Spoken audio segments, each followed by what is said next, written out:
کہ وہ سارا کچھ بھی فیسلٹیز دے دی جائیں گی، اگر یہ بنیادی باتیں اس معاشرے پر اپلائی نہیں ہوں گی تو وہ معاشرے کے اندر سکون نہیں ہوگا۔ اس سکون کی اور امن کی بنیادیں یہ ہیں۔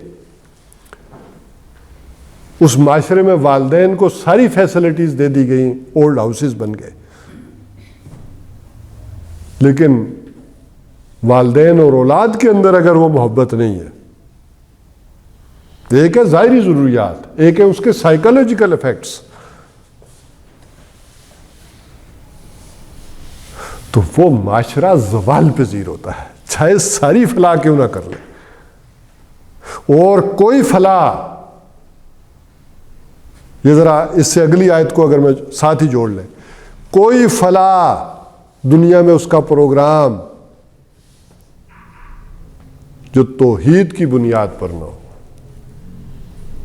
وہ کامیاب نہ ہوگا، اس سے اس کے ثمرات نہیں نکلیں گے۔ دیکھیے، ایک فرد کا معاملہ ہم نے پڑھا تھا کہ اس کی ساری فلاح اور اصلاح اور جو بھی اس کی ذمہ داریاں ہیں، اس میں بنیادی حیثیت نماز کی ہے۔ نماز سے بات شروع ہوئی تھی اور پھر نماز ہی کی محافظت پر بات ہوئی تھی۔ لیکن ایک معاشرہ، اس میں آغاز بھی کہاں سے ہو رہا ہے؟ توحید سے۔ دیکھیں، ایک بات ہے کہ ایک وہ لوگ ہیں کہ جو اللہ ہی کو نہیں مانتے، ابھی چونکہ آخری آیات یہ پھر اسی توحید کے اوپر ہوں گی، شرک کے اوپر۔ شرک والے معاملے میں یہ تھا کہ وہ لوگ اللہ کو مانتے تھے۔ آج کا معاشرہ کچھ اور ہو گیا ہے، آج گاڈ لیس سوسائٹی کا تصور آ گیا، دہریت کا تصور زیادہ آ گیا۔ چاہے ہندو تھے، چاہے مشرکین عرب تھے، وہ یہ تو نہیں کہتے تھے وہ اللہ کو مان رہے تھے۔ آج تو یہ ہے کہ نہ بڑے خدا کو تو نہ چھوٹے کو تو نہ دیوی کو تو نہ دیوتا کو تو نہ بھگوان کو اور نہ خدا کو، اس جگہ پر ہم داخل ہو گئے۔ تو وہ فلاحی پروگرام کسی بھی معاشرے کا، اصلاح کا پروگرام، اس میں توحید مرکز و محور ہوگا، اس کی بنیاد پر ہوگا۔ اگر وہ توحید سامنے نہیں رکھیں گے تو پھر یہ اصول اصل میں ڈرائیو نہیں ہوں گے، ان کو نہیں سمجھ پائیں گے کہ یہ کس کا حکم ہے؟ اللہ کا حکم ہے۔ اس بنیاد پر یہ فلاح ہوگی، ورنہ پھر وہ تشریح کرنی پڑے گی۔ پھر ہو سکتا ہے فرائڈ صاحب کی تشریح لے آئیں تو وہ شاید آزادی دینی پڑ جائے، پھر فلاح ادھر سے نکلے گی نا، پھر فلاح پھر مارکس کے ذریعے سے پھر نکلنی شروع ہو جائے گی۔ تو اس لیے توحید کو ٹاپ پر کہ اللہ تعالیٰ نے جو اصلاح کا جو پروگرام دیا ہے۔ تو بہرحال ذالک مما اوحی الیک ربک من الحکمہ، یہ جو کچھ بھی وحی کیا ہے آپ کی طرف آپ کے رب نے، یہ اس میں سے حکمت کی باتیں ہیں۔ اچھا، بلکہ پھر بات اس کو اور پھیلانا پڑ جائے گا۔ قرآن حکیم میں ایک وہ چیزیں ہیں کہ یتلو علیہم آیاتہ ویزکیہم ویعلمہم الکتاب والحکمہ، چار چیزیں آ گئی نا۔ بعض لوگوں نے چاروں کو بھی علیحدہ الگ کر دیا، یہ چاروں ہی قرآن کا حصہ ہے۔ تلاوت آیات، پھر اسی سے تزکیہ، بلکہ اس کا منطقی ربط یوں جوڑ لیں، چونکہ رمضان آ رہا ہے پھر میں اس کے ساتھ بھی اس کو جوڑتا ہوں۔ آپ نے تلاوت آیات کی، اندر کچھ ذہن میں چیزیں ہیں بیٹھی ہوئی ہیں، عقائد ہیں، نظریات ہیں، یہ ساری فلسفیز ہیں، سویلین والی ہوں یا ملٹری والی ہوں، ساری یہ فلسفے بیٹھے ہوئے ہیں فلسفے ذہنوں کے اندر۔ آپ نے قرآن حکیم پڑھا سمپلی، اب وہ چیزوں کی جڑ کٹ گئی۔ قرآن حکیم پڑھنے سے کوئی جو بھی کسی قبر کو سجدہ کرتا تھا، دوسرے عقائد میں بھی لے لیں بدھ کو، آپ لاکھ منع کرتے رہے، ہو سکتا ہے وہ منع ہی نہ ہو، وہ الرجی ہوتی ہے، وہ چڑھ کر اور کرنا شروع کر دے۔ آپ کچھ نہ کریں، اللہ کی کتاب کے ساتھ جوڑ دیں، وہ پڑھیں گے، وہ خود ہی غلط چیزوں کی جڑ کٹ جائے گی۔ اب جب چیزوں کی غلط جڑ کٹ گئی تو یہ کیا ہو رہا ہے؟ تزکیہ، آپ کے نظریات کا، خیالات کا تزکیہ ہوا تو اس تزکیے نے عمل کی شکل اختیار اس انداز میں کی کہ آپ کے بیہیویئر میں تبدیلی آ گئی. جن بنیادوں کے اوپر آپ کا عمل کھڑا تھا، جب وہ بنیادیں کٹ گئیں تو وہ عمل بھی ختم ہو جاتا. اب جب وہ ذہن صاف ہوا، غلط اعمال کا تزکیہ ہو گیا، نظریات کا تزکیہ ہو گیا، اب اگلی ترتیب کیا ہے؟ وَيَعْلِمُ الْكِتَابَ. کتاب کس معنوں میں؟ احکامات کے ضمن میں. قرآن حکیم میں احکامات بھی آئے ہیں نا، قانون، حکم، وہ احکامات آ گئے. اب اگلی چیز تھی حکمہ، کہ ان احکامات کی یا ان نظریات کی کیا حکمت ہے.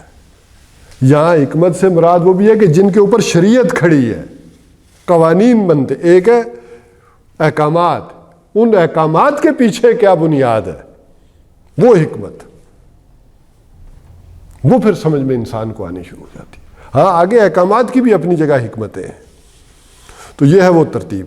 اگرچہ اس کو بعد میں اسپیسیفائی بھی کیا کچھ لوگوں نے کہ حکمت سے مراد نبی اکرم صلی اللہ علیہ وسلم کی باتیں، وہ بھی اپنی جگہ درست ہے بات.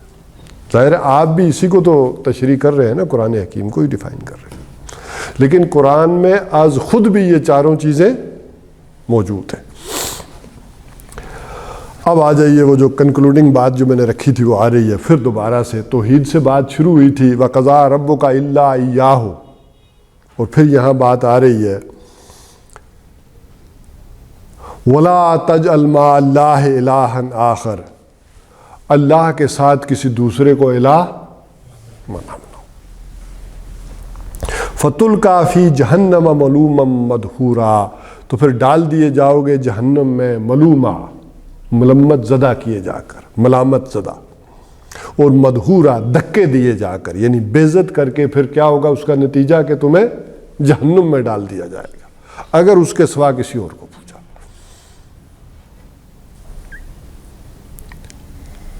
اب آ جائیں جس دور میں ہم رہ رہے ہیں. میں بازار جاتا ہوں، وہاں ایک قوانین ہے جو اللہ نے دیے ہیں اور ایک بازار کے قانون ہیں. آج اس طرح خدا کو ساتھ دوسری خدائی کو پوجا جاتا ہے.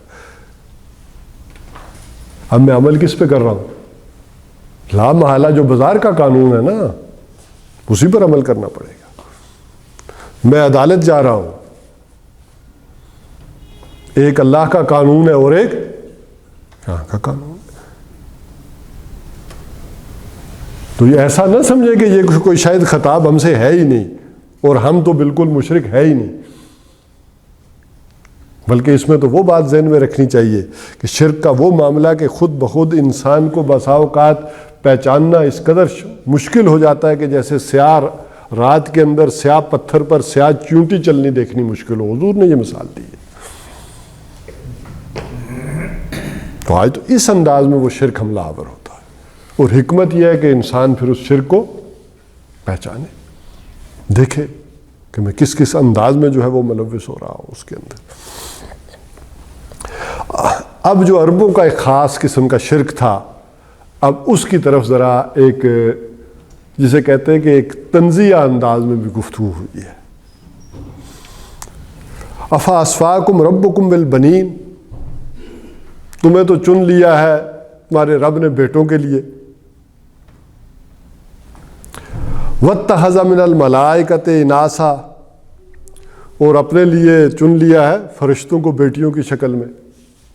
یعنی تم نے الاٹ بھی کیا تو رب کو کیا کیا؟ بیٹیاں. ذرا ویسے تنزن کہوں گا تو بھی ہوگا کہ تم سے تو پھر وہ عیسائی اچھے کم از کم دیا ہے تو بیٹا تو دیا ہے نا. تم نے کیا دیا؟ اور بیٹیوں کی ان کے ہاں جو قدر تھی آپ کو پتہ ہی ہے. تو جو نہ تم اپنے لیے پسند کر رہے ہو نہ خود چاہتے ہو، وہ کس کو الاٹ کر دی؟ اللہ کو. کیا کہنے تمہارے؟ اب یہ اس انداز میں ایک بات آ رہی، انکم لتقولون قولا عظیما.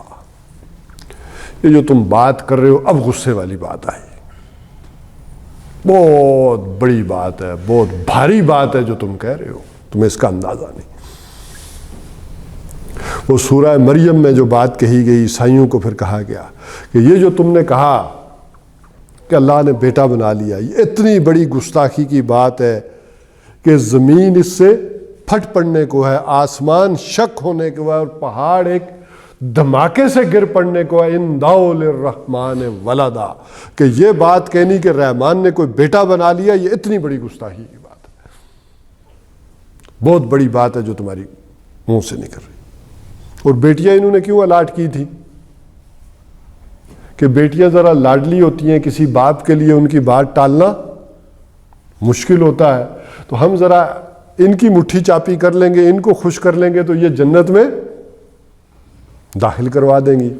اللہ نے جو کام کہے وہ ہم نے کرنے تو ہے نہیں، اس بنیاد پر تو جنت ہمیں نظر مغالی آتی ہے کہ جو کچھ اللہ نے کہا ہے وہ کریں اور پھر جنت میں چلے جائیں۔ تو لہٰذا کیا کرنا چاہیے؟ اس کی بیٹیوں کو خوش کریں تاکہ وہ بیٹیاں سفارش کر کے ہمیں وہاں داخل کروا دیں۔ پیچھے فلسفہ تو یہ ہے نا سارا۔ تو بہرحال یہ وہ بنیادیں ہیں کہ اگر آپ توحید کو مانیں گے تو اس کی بنیاد پر چیزیں آگے کھڑی ہوں گی، صحیح بھی اور غلط بھی، اور درست کی پھر وہاں سے شروع ہوگی۔ تو انشاءاللہ العزیز پھر اللہ تعالیٰ نے اگر چاہا تو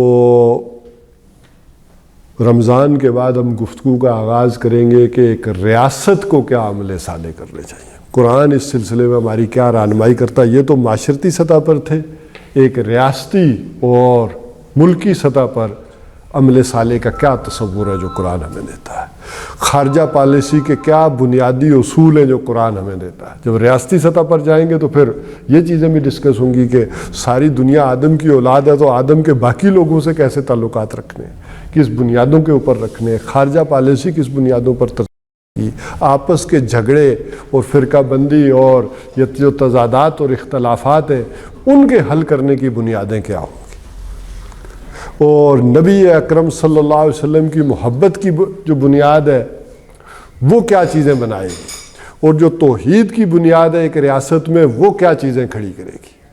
اب دیکھیں نا، یہ کلیش بھی تو ہمارے ہاں ہے نا، ایک محبت کا دعویٰ کرنے والے اور ایک توحید کا دعویٰ کرنے والے۔ تو یہ فرق بھی ہے کہ توحید کی بنیاد پر ریاست میں کیا چیزیں طے ہوں گی اور محبت کی بنیاد پر کیا چیزیں طے ہوں گی۔ تو یہ بڑی اہم چیزیں ہیں اس حوالے سے کہ ہم وہ ڈسکس کریں گے ریاستی حوالے سے۔